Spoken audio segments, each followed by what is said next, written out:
Tell the days Dad's watching. I should have put it up there. Okay, I just want to go ahead and get his call to order. After yesterday seemed very rushed, today will seem very leisurely, and we can have a great time for a great conversation because our schedule has changed. And I wanted to go over that with you just a little bit because I try to really do the best to my ability in a fluid situation of what we have coming when. So today, you'll notice that the daily agenda no longer has 2137 on it. That's the school bus arm camera bill.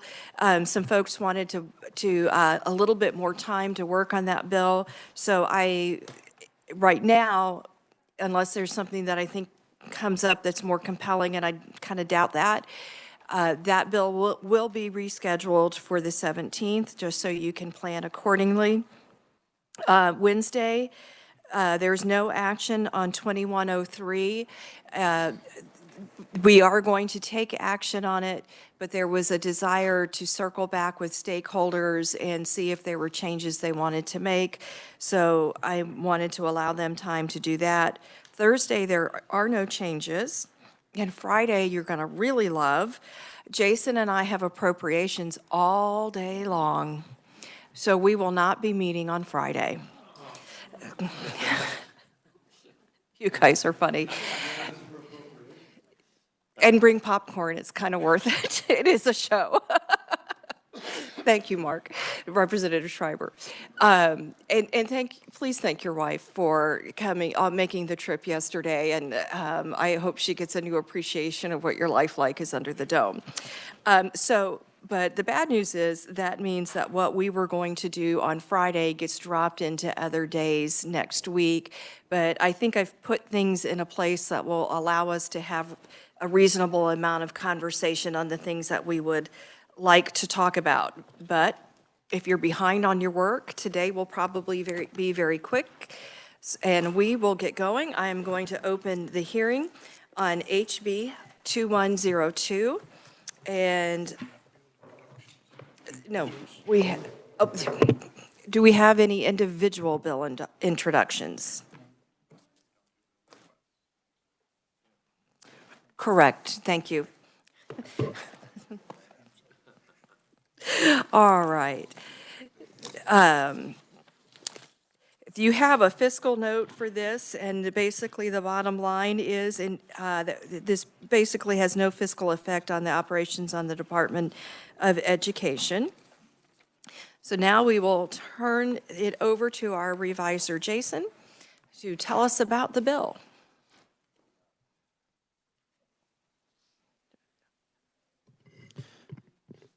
Thank you, Madam Chair, members of the committee. House Bill 2102 amends a statute that was recently enacted regarding enrollment of non-resident students under the open enrollment policy that was enacted a few years back. The bill would add a new subsection to the statute down there in line 23 of the bill regarding military students. And in case you were wondering, military students are currently defined under the education statutes under 72-5139 as a person who is dependent of a full-time active duty member of the military service or dependent of a member of any of the United States military reserve forces who has been ordered to active duty under federal law or ordered to full-time active duty for a period of more than 30 consecutive days under a different federal statute for purposes of mobilizing for war, international peacekeeping missions, national emergency, or homeland defense activities. So there's a pretty straightforward definition already for military students. House Bill 2102 says that if you are a military student and you have evidence that your parent or your person you're living with is going to be stationed in the state of Kansas, either in the current school year or in the immediately following school year, then you can go ahead and enroll in the school district in which you would be attending in advance of your actual move to the state of Kansas. And so the school district would enroll the student enrolled the military student in the school district and set their date for when they were planning to begin attendance. But for enrollment purposes and all those privileges that come with students who are enrolling for the advanced school year, those would be applied to this military student, even though they hadn't physically moved into the district at that point. And of course, all, when I say privileges, benefits, all of that, that includes signing up for high school course enrollment. That includes any implementation of an IEP or 504 plan, any preparation for those could take place upon their enrollment. Of course, those wouldn't be implemented until the student was actually attending the school district, but the district would have time to prepare for implementation if the student had an IEP or a 504 plan. So that's 2102. It goes into effect July 1st, so it would be effective beginning next school year. I'd be happy to answer any questions. Thank you, Jason. Do we have any questions? Representative Pishney and then Schreiber. Thank you, Madam Chair. Today, you guys have plenty of, I see Representative giving me this quick sign. This is our only business today, so I am not rushing anybody today. And I'll try to be more brief than Representative Schreiber. So, Jason, just for clarification, I get what you're saying about then they're able to get started on these different things that they would need for education purposes. But what happens today before this change would be made? Are they not counted until they're physically there, and then they don't get to start those until they're physically present? I'm just trying to differentiate. I believe the practice of most school districts is that they have an enrollment date in the summer prior to the beginning of the school year, and any new students coming into the district would enroll at that point in the district and then be able to set up their course schedule and all that. Because military students often know well in advance that they will be moving into the district, this gives them an opportunity to advance enroll before that set time period that districts usually set for enrollment of incoming students. Okay. Yeah, in essence, I was just trying to figure out what problem it is we're trying to address and fix. Well, I'm going to defer to the conferees as to some of the practical aspects of what they're facing and why they're bringing this legislation. Okay. That's just the practice. That's what the bill does. Yeah, okay. Thank you. Thank you, Madam Chair.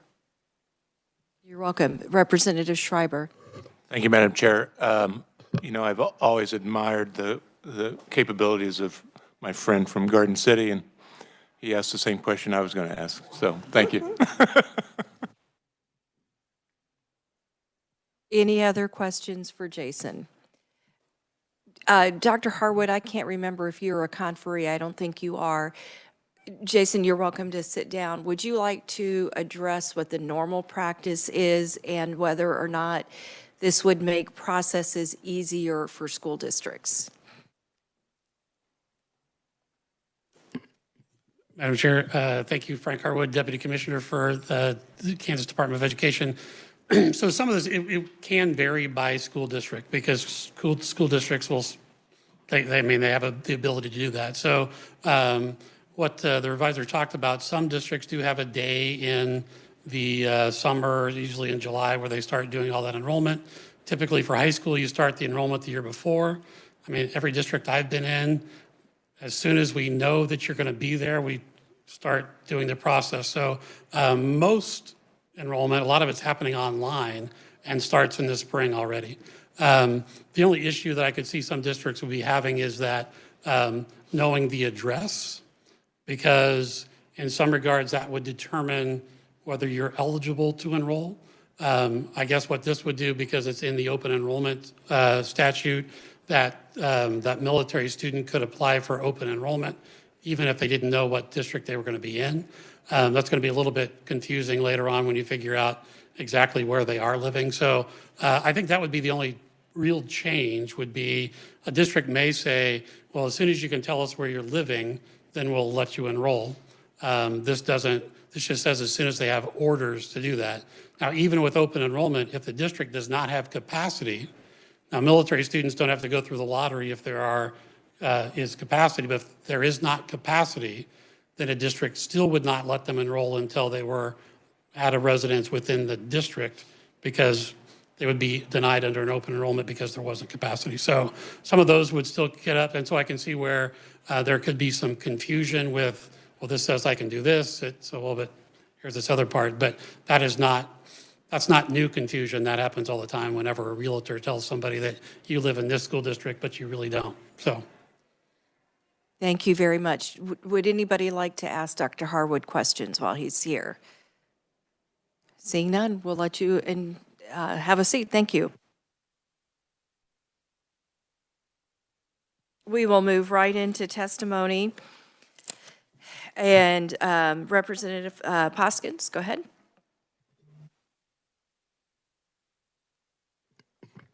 Thank you, Madam Chair and committee. I missed this committee. I was on education my first 2 years. I'm Representative Mary Lynn Poskin, the ranking member of our Veterans and Military Committee, and I'm so very pleased to submit proponent testimony on behalf of our caucus members on the committee, Representatives Carland, Susan Ruiz, Weigel, and myself. House Democrats have a long history of supporting state-level policy to improve the lives and well-being of our military families. Led by Representative Sidney Carlin, Kansas was the very first state in the nation to adopt the Interstate Compact on educational opportunity for military children in 2008, and there's a graphic on my testimony that you can see. And as the Johnson County Delegation Chair, I invited our Department of Defense State Liaison, Michelle Reichert, to speak about state policy priorities that can ease challenges that our military families face with PCS, or permanent change of station, as my own family did so many times with my father in service to our country as an Air Force B-52 pilot. I tried to count last night. I think I went to 6 different schools in K through 12. Advanced enrollment as provided for in House Bill 2102 was a top priority on her list. And just a note that pages 2 and 3 of my written testimony provide more information on the policy and the Defense State Liaison and the work that they do at the state level. House Bill 2102 prevents military families from being hindered by missing spring deadlines for programs and course enrollments when they know they are moving to Kansas but do not physically arrive until after these deadlines have passed. And one of the things that I can speak to is that sometimes your AP classes will fill up, and if you don't get to enroll until later, you might miss that, and that is just unfair to military students. House Bill 2102 will also assist school districts with more accurate head counts earlier. Therefore, I urge the committee to work and pass out House Bill 2102 favorably. And I'm speaking again on behalf of Representatives Carlin, Susan Ruiz, Weigel, and myself. And I will stand for questions, but I do need to get to Commerce Committee. So either now or with email. Madam Chair. Any questions for Representative Poskin? Seeing none. Thank you. Enjoy commerce. Thank you. Okay. The next proponent that I would like to bring up is Lieutenant Colonel Keith Marshall from the Adjutant General's Office. Welcome, Lieutenant Colonel. Thank you, Madam Chair, members of the committee. So the Adjutant General's Department and the Kansas National Guard stand in support of this bill. As you'll hear from other conferees, this bill is a priority of the Department of Defense as it works to support military families and military children. Some of the conversation that I've heard kind of addresses so far moving in the summertime, which is the vast majority of cases, but the military also does move people out of cycle during the school year too. So that is one circumstance that I could think of where if the student's moving in the middle of a school year, they would want to be able to enroll as soon as they know that their parent has orders and can smooth that transition as much as possible.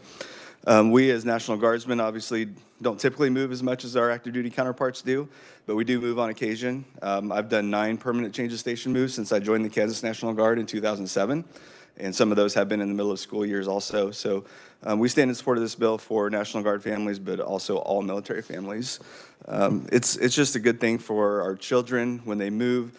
Their lives are thrown into upheaval. They're leaving behind friends and classmates and stability that they have, moving into the unknown. And the sooner that they know where they're going to school and what classes they're going to be taking, the sooner they can smooth that out and get on with that transition. So it's just a very healthy thing for our students.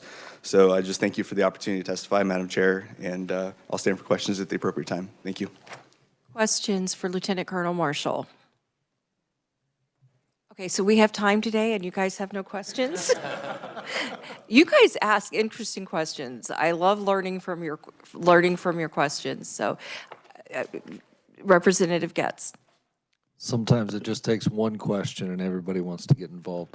Mine's just kind of a, how much does this happen in Kansas type of question? How many military transfers do we have? Do you guys track that? Is that something that you would know that number? Is that more of a school? So we don't track it at our level with the Adjutant General's Department. I think the Department of Defense does, and some other conferees may be able to answer that question better than I could. I think we have something in the area of 15,000 military students in Kansas. So pretty significant number of military children when you talk about 3 large military bases in Fort Riley, McConnell Air Force Base in Fort Leavenworth, a significant military population, and then you layer in the National Guard and Reserve on top of that. This impacts quite a few families and children, but I don't have an exact number for you, sir. Thank you for those numbers. It helps give a perspective of what this is touching. So thank you. Thank you, Madam Chair. Any other questions? Representative Schreiber. Just to use up a little time, but, and I didn't bother to look up the definition on a military student. Would this apply to anyone in the Department of Defense that is being transferred among bases but is a civilian? I don't believe so. I don't know that for sure, but I think it only applies to uniformed military service members and children. Okay, okay. And the reason I asked that is our son's with the Army Corps of Engineers. He's a civilian engineer, but has been transferred several times. And so I was just curious. Thank you. Thank you, Madam Chair. We could see how, if this passes, it goes the first year and then come back and have an added conversation. Jason, would you like to give the reviser perspective on Representative Schreiber's question? Madam Chair, members of the committee, as I pointed out in my briefing, military student is a defined term under 72-5139 and only refers to active duty members in the military service, not civilian members. Any additional questions for Lieutenant Colonel Marshall? I have one for you. I'm so sorry to make you come back up to the mic.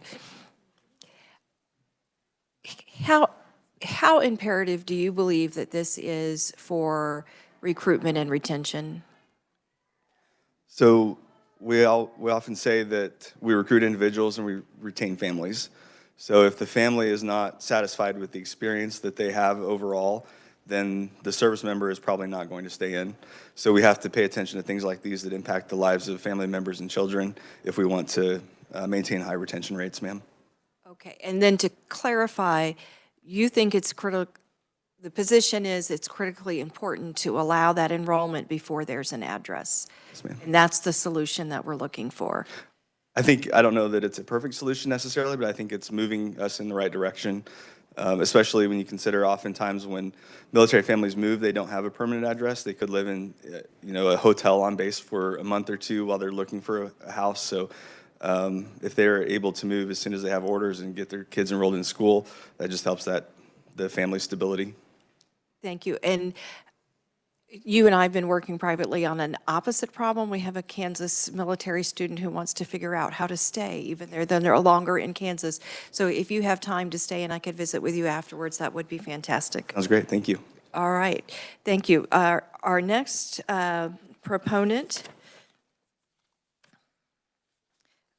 is Mike Kelly, the state legislative lead for the Kansas Council chapter of the Military Officers Association of America. Thank you, Madam Chairman. I served 34 years on active duty in the Air Force, and I was married for 30 of those years. I don't have any biological children. My foster daughters have only had to move around schools because of juvenile court in Kansas. So I don't have the t-shirt that I've done this with my own family, but many of my colleagues have had to do this. And it detracts from military readiness because there's always a tension, and particularly for more senior military people, because sometimes you have the opportunity to turn down an assignment and retire, or sometimes you have the opportunity I'm going to turn down the assignment. I'm going to get out of the military short of retirement, and I'm going to go into business because I have a great business opportunity. So there's always this tension of the disruption of change of station and the impact on the family and retaining that military experience. And I'll just use Air Force pilots as an example. They fly thousands of hours over their career. And some of the aircraft they fly, it costs more than $1,000 an hour to fly the aircraft. Well, 1,000 times 1,000 is 1,000,000. So literally you have senior Air Force people going around that taxpayers have paid more than $1 million for their expertise, more than $1 million. And so I think it's important that we do what we can to retain those folks. So yes, this is an important issue for the students, but it's also an important issue for national security because we help those folks make the decision to stay in, and we continue to have their expertise leading our military. So I want to make that point that it's not just education of the students, which is the key focus of this committee, but this is a national security issue. And the question that you asked over here, sir, if I could respond to that for a minute. At Leavenworth, we have a course, the Army Command and General Staff College. That's a one-year course. It's actually about 10, 11-month course. And so there's more than 500, I don't know if their exact class size, but there's 500 to 1,000 families that move in and out of Leavenworth every year just for that course.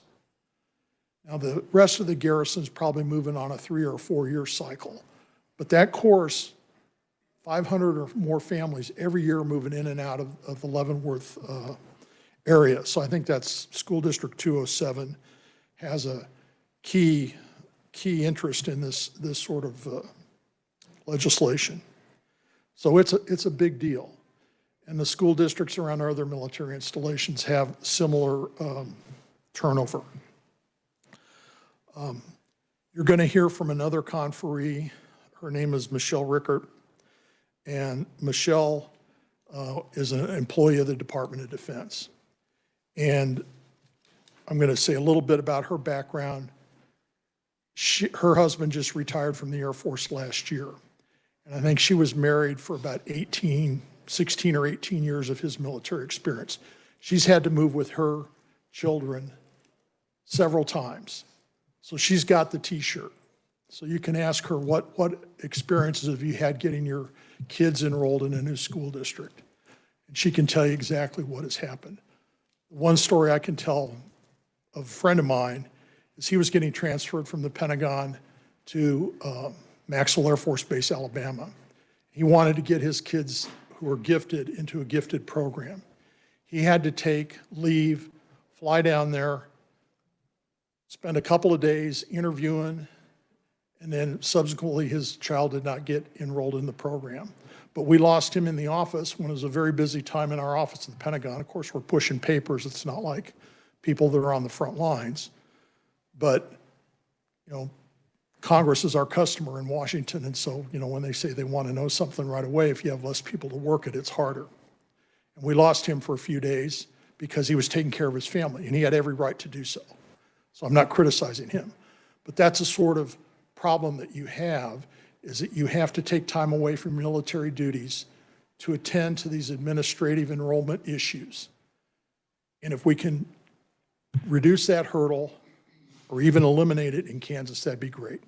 Final point I'd like to make is IEPs, 504s, everything that comes from the famous public law 94-142, which is the federal special education law, was passed way back in the Ford administration. And I'm old enough to remember when President Ford was the commander-in-chief.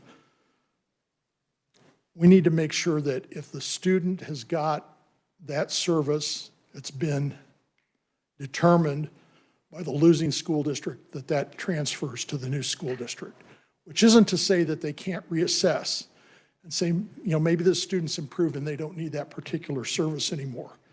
But that should just come with the student, and it shouldn't be another hurdle that you have to worry about. Madam Chair, I thank you for your time. Thank you for the opportunity to testify, and I stand ready for any questions.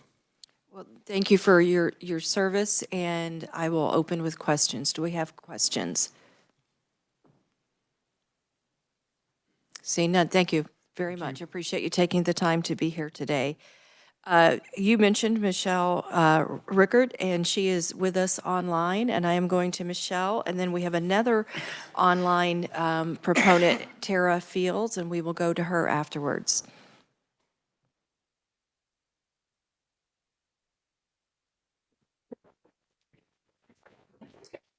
Madam Chair, are you able to hear me? We hear you. You may proceed. Thank you. Madam Chair, members of the committee, my name is Michelle Richard, and I am the Midwest Region Liaison for the Department of Defense, specifically the State Liaison Office. We hope that Kansas will join the more than 40 states which have already enacted similar advanced enrollment policies. Approximately 185,000 U.S. military children move between schools annually. Due to mission and training requirements, military service members are routinely reassigned to new duty locations often, but not always in the summer. As a result of these moves, they may miss their child's school registration deadline and other important application dates for example, AP classes, different sports, band, theater that occur at various times in this, during the school year. Long-term negative impacts include having to shift their planned courses of study, which may require them to take courses in the summer or even force them to graduate later than their peers.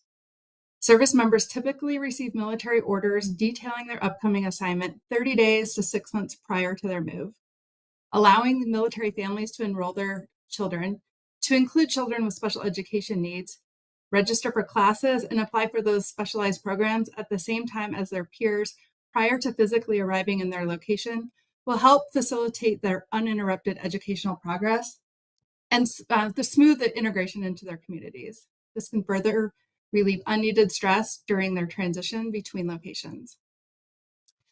As mentioned, Kansas has more than 15,000 active duty military children in the state.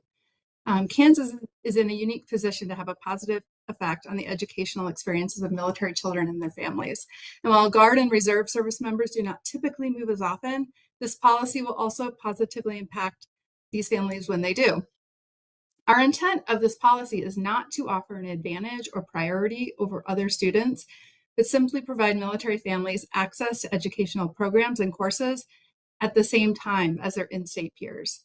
No new online system should be required, and there's added benefit to school districts by reducing the discrepancy between projected and actual student enrollment for staffing purposes. I heard earlier that there was questions about what address to use. What I have seen in other states is using their school liaison officer address. Importantly, and related to this policy, studies have shown that military families and schools alike routinely do not assume advanced enrollment includes those with special education needs. Now, the Department of Defense has been working on advanced enrollment for many years as a state policy priority.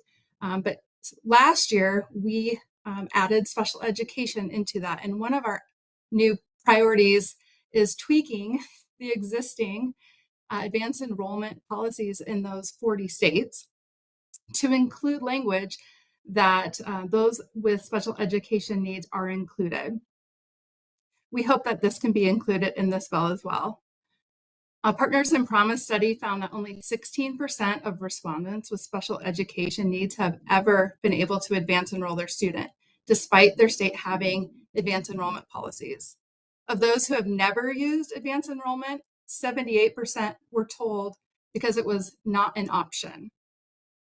As such, we would like to suggest an amendment to the current bill, which would not change the policy at all, but simply clarify that students with special education needs are in fact included. Further, if the school is able to get a student's special education documents prior to their arrival, they will then be better situated to provide those immediate comparable services, which is also required under federal IDEA. I have a proposed amendment. I believe it should be included in the written testimony that I submitted. I'm happy to read it out loud as well. In closing, we are grateful for the tremendous efforts that Kansas has historically made to support our military family members. Thank you for Representative Carpenter for introducing this policy change, and I stand by for any questions that you may have. Thank you. Thank you very much. And we do have your testimony and your amendment language, and thank you for that. Do we have questions? Well, I'll ask the first one then. In the 40 other states, you guys are trying to do this nationwide. You've got families who are moving constantly, and I believe that states are moving towards digital cumulative folders. Do you guys have a system by which families can make their folder digitally? Because what's occurring to me is that the district that's being left may not have digital cum folders that could be sent to us in a way that we could receive, which would help to speed up the process. And we are moving towards digital cum folders. Do you guys have a way that you can help families with that process? I am unaware of, that's usually been dealt with between the districts. I know that we've had families that have been able to digitally transfer, also hand carry. I mean, if the school is willing to accept unofficial documents as well, then that's something that the families would typically be willing to provide, which could help facilitate that transfer in a more quickly fashion than waiting for the official records.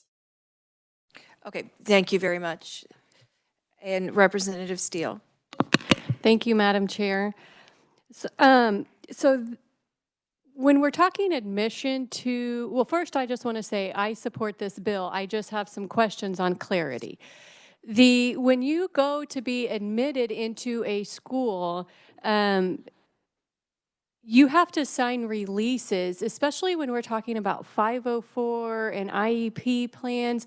Those are things that have to have signed releases, and that's not how this, my understanding is that's not what this is. This is just saying that you can go to enroll in this school because you would be there. So I think we're talking two drastically different issues when we're talking about getting records.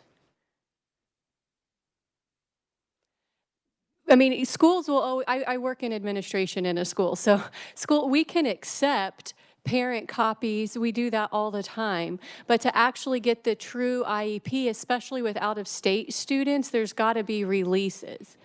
And so that's between a school district and so I'm just concerned that we've got kind of two different issues. Thank you, Madam Chair. I think that's an interesting discussion point. Conferee, do you have experience with that? How states have handled that? Madam Chair, thank you for the question. And we just want to clarify that this is simply about advanced enrollment. For example, you have a family that's coming into the state. They have 3 children. What we've seen is that 2 children were able to advance enroll, and this with regard to special education. The second one may have had an IEP or a 504 plan, but they were told they were not able to advance enroll because they had a special education plan or program. So what we are doing, I mean, there's 2 issues. One is it's the advanced enrollment, but then just clarifying that all kids are able to do this, not just those that do not have special education needs.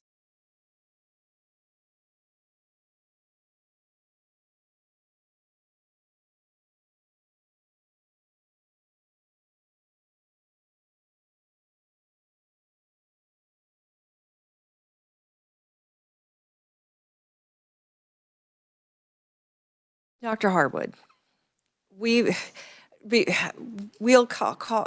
go ahead and deal with it now. I think when you enroll, you sign the releases that we're talking about. Typically, yes, that would be part of the enrollment process so that the receiving district could request records. To your other point, I don't know of anything interstate for electronic records. Now, in a lot of cases, parents can be given the records, paper copies, when they leave, districts can look at those and then request records. So you start the process. You may, if the records you receive from the previous school district are different than what you got from the parent, you're probably going to have a conversation about that.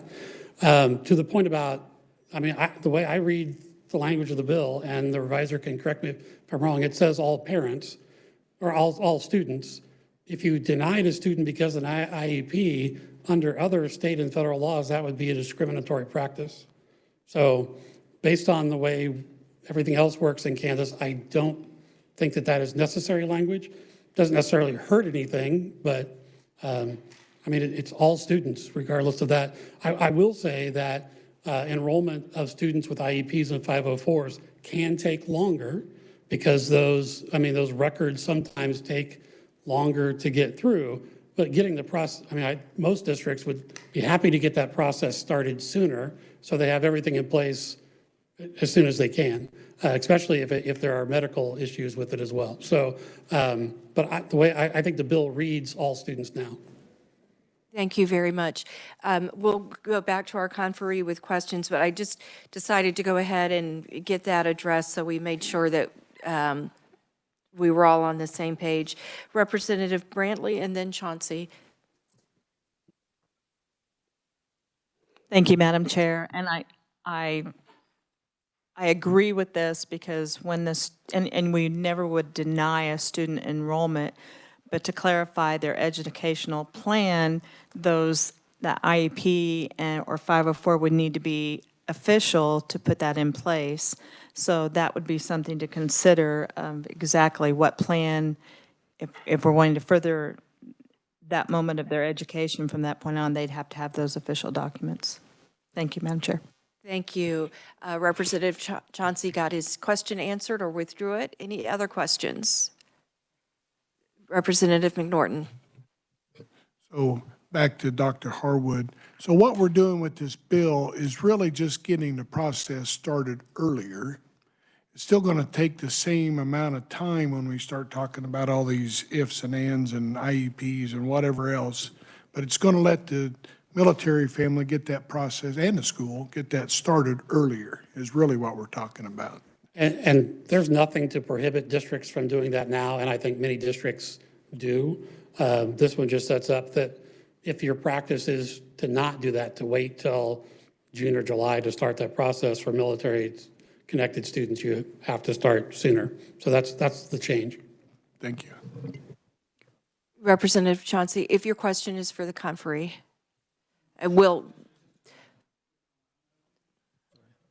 I think that the intent of the bill, from where I stand in introducing it, is to make sure that as soon as we know we're coming here, we can get started on a process. So when the military personnel arrives here, they actually have everything's in place when they get here so they can start without having to waste time with the school to get their IEPs set up. They can work on that pre-arrival to wherever they're stationed at, I think is the intent, rather than. Correct, and we're on questions now.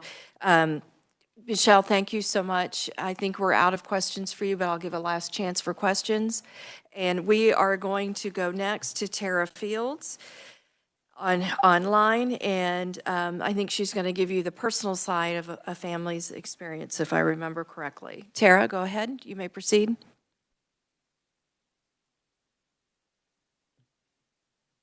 I'm sorry. Tara, you're muted.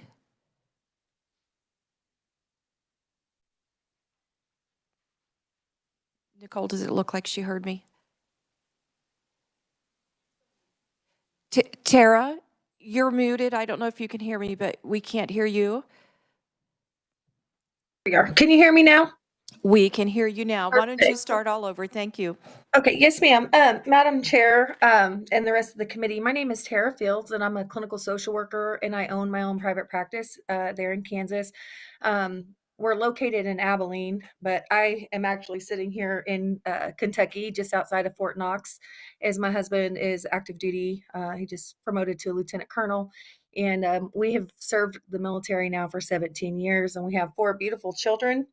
But as I listen to all the testimony here today, in my practice, I can tell you that I'm a major proponent of this bill there are major barriers that exist, not just for military children, but particular to IEPs and 504 plans, but then just another layer of barriers for military families around getting students situated during the PCS process. I can tell you that just with the IEP alone, and 504 plan, in the state of Kansas, and some districts are better than others, but I have seen firsthand where students are losing out and becoming quote unquote problem children or students because we're behind the power curve, and there's more students that need these sorts of plans and less resources to our districts. And so when you add that coupled with the military layer, we have to pass this. We have to add this addendum to this bill. As a military spouse and mother, and then also in my private practice, watching several families really struggle. I've seen in Manhattan, Wamego area, where students will leave their kind of jurisdiction. They'd be Manhattan students, but because different things that happen in that district, they would have to drive or take and take their student out of district because they weren't able to get them enrolled in a timely manner, and then there weren't the number of IEP, not IEP, but special education slots in certain districts. So had they been able to pre-enroll, they were faced with now having to drive outside of that district. So I can tell you from practice, even more so than as a mom, I don't have children that are under the IEP, but I work very closely with Fort Riley staff and families around that area. Fort Riley, what people don't understand about Fort Riley is one of very few military Army bases that allow the service members to go to Fort Riley because of the infrastructures that are there for what we call EFMP, which is your Exceptional Family Member Program. So Fort Riley and the surrounding communities, not just with education, but also with medical healthcare assets, is a base that a lot of service members are coming to so that their families can be supported. So this probably happens more in your guys' congressional district than, say, in other areas because of the EFMP program and how many soldiers come to Fort Riley because of the infrastructure that is in place. So I stand by for you guys' questions. I really want to answer any questions that you guys may have for me of what I see in practice as a clinician, and some of the barriers that exist for these military families. So I stand by for any questions that you may have. Thank you. Do we have questions for Tara?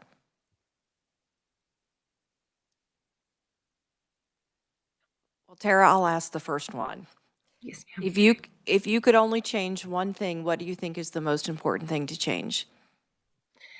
I think the being able to pre-enroll, because it just take, especially with students with IEPs, we're getting ready to move to Fort Bliss, and I can tell you as a mom with children that are in high school and in advanced classes and such, we're already starting that process of looking at which districts, and we're 6 months out from the summer cycle of PCS, and so.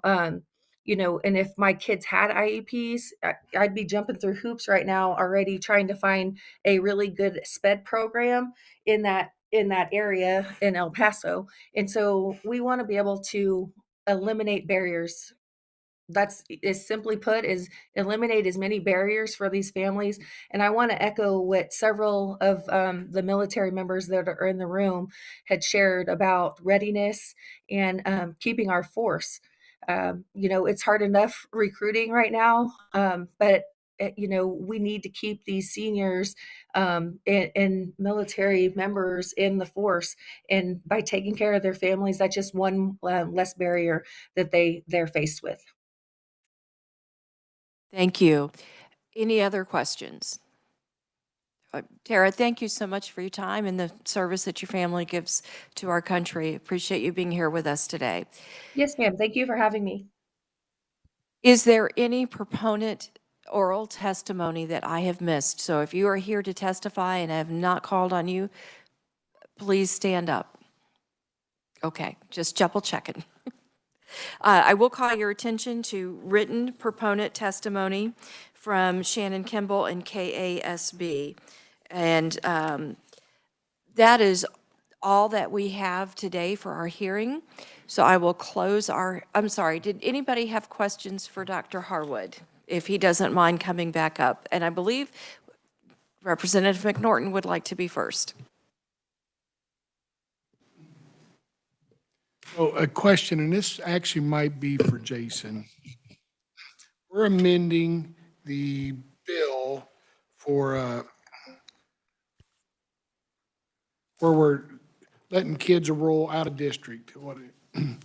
So would this still be in effect, or are we, if a military family gets moved in December instead of during the summer when we're talking about, how's that get affected here when we're really talking about open enrollment in the bill that we're changing? I'm assuming that would be the same process, but we do have an open enrollment that we're talking about when the school districts do that in the summer, fall. What if a military member gets moved and they're going to be on the ground in December instead of August? That's probably a Jason question, but. I would say that if this is solely attached to open enrollment, it would not apply in that situation, because open enrollment does not apply after those decisions are made at the beginning of July. It doesn't mean the district couldn't follow the same rules, Right. but if this statute only is only impacting open enrollment, it would not be relevant to that move. Jason, you looked like you had something you wanted to add. Madam Chair, members of the committee, I believe it was intended for this bill to apply during the current school year as the language in the new language in the amendment states. Perhaps this language would be more appropriate in a different statute regarding school attendance of non-resident students rather than this statute, perhaps like 72-3123. So I think the other problem we have here is that we're not just talking about non-resident students, we're also talking about resident students. And so we would be happy to work with the reviser on where it would make the most sense, because it's really about when you can enroll as opposed to whether you're resident or non-resident. And this goes back into the same thing with one of the conferees. I would never recommend to a district that they have somebody use an address that is not correct. However, with this, they may say, we think we're going to be there, and the district says, okay, we'll start the process, but we won't finalize it until we actually have an address, especially if open enrollment doesn't apply. They would be able to start this as a non-resident, say, we don't know where we're going to live, so we're going to just say we're non-resident and go from there, unless the district says we don't have any open seats, so that we're not taking any non-resident transfers. So we'd be happy to work with the reviser about where this might best be placed. I appreciate that spirit of cooperation, and if he's willing, I would like Lieutenant Colonel Marshall to be part of that conversation and make sure that, because they are the ones who brought us this bill, that our changes satisfy what they're looking for, because I think we all think it's important from what I can tell based on what everybody has said. Representative McNorton. Thank you, Madam Chair. So I know the answer to this, I'm pretty sure. Somebody's getting transferred to Fort Riley. They don't know if they're going to live in Junction City School District, Manhattan School District, or whatever that is. So they can't apply to 2 school districts, right? I mean, I'm just trying to think that I'm just seeing. So under open enrollment, you can apply to as many districts as you want. That's true, yeah. So I was the superintendent of Bellevue, Nebraska, which serves off at Air Force Base, which actually was also designated as a an area for special needs students, so I have some experience in this area. A lot of times what we're talking about is that the person gets orders. I mean, and the military is getting much better about the orders coming well before the move. And so, I mean, we had people trying out for cheerleading in the spring via video conference so that they could be on the team in August. And we also had a second round of tryouts later anyway. So a lot of times they know this well ahead of time. And I will tell you that a lot of military parents know exactly where they're going to live, what school their child is going to go to, depending on the base that they're going to. Now, that being said, there are other military families that have not been in as long, and they don't know all of those things. And so it varies.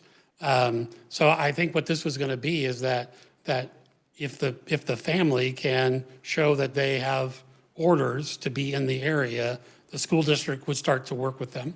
The school district could say, all right, now it's March. We don't know where you're going to live, so fill out this open enrollment application. The way that would work is that they could go ahead and accept them as long as they'll have slots, because the military connected students aren't subject to the lottery that would come up later on. They may say, we're not sure about slots, but we'll get the process started and let you know. And the family could, actually families interview districts all around where they may be living. If they're living on base, whole different situation. But if they're living off base, sometimes it's because they are picking a school or a school district. Thank you, Madam Chair. You're welcome. And I think we're really not talking, I think we really were in the wrong statute, and it's not open enrollment. Because my sense is, yes, most families are saying, I'm going to this base, they look around the community, they look at what they can afford, and they make a decision, and they kind of commit to a district. But I also hear you that sometimes life doesn't go the way we think it will. So I would say that, so there's already an exception in the open enrollment statute that the military connected students are not subject to the lottery. So I don't know that this needs to be in that statute. So we'll work with I agree. I don't think it needs to be there, and having that in that other section just helps our families have more options and really isn't part of this, but I can see why we got that way. Any other questions for Dr. Harwood? Well, thank you guys very much. We're getting out of here 35 minutes early today. You are adjourned.